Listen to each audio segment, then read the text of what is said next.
the silent partner. Eleanor had never liked the taste of wine.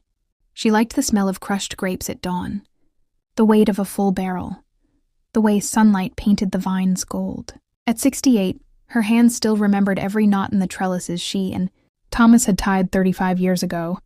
The winery, Whispering Rose, was their quiet rebellion against city. Jobs and louder dreams. Thomas died on a Tuesday in March. By Friday, Julian, his son from a marriage Eleanor had never met, was measuring office space in the tasting room. "We need to modernize, Mom," he said, though she had never been his mother.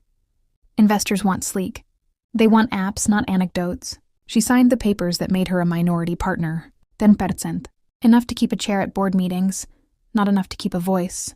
The first meeting, Julian presented a new label. Sleek black bottle, gold foil. No mention of the original rose Thomas had planted with bare root cuttings. "Eleanor will handle the heritage tours," he smiled. Old stories sell nostalgia. The retirement party was held in the barrel room.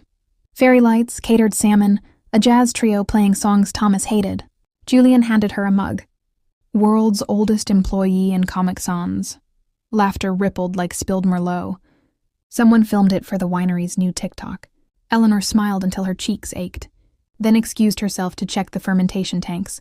The cool darkness smelled of oak and honesty. That night, she opened the safe behind the old press. Inside, Thomas's ledger, her untouched inheritance from an aunt in Sonoma, and a deed to the neighboring vineyard, 20 acres, Julian thought were undevelopable hillside. She had bought them quietly, year by year, with profits Julian assumed were losses. She did not rage. She fermented.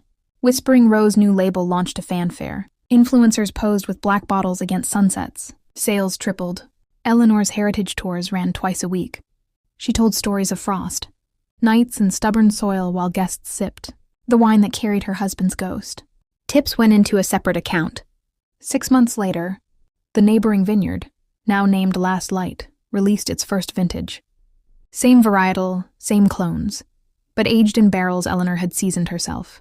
The label, a simple line drawing of the original rose, Thomas's handwriting in the corner, "For the quiet hands that hold the vine." Sommeliers noticed first. Then critics. Last Light won Wine of the Year at the same gala where Whispering Rose had been nominated.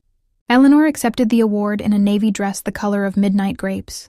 Julian sat 3 tables away, gripping his phone. "To youth," she said, raising the glass, "that forgets roots rot without care.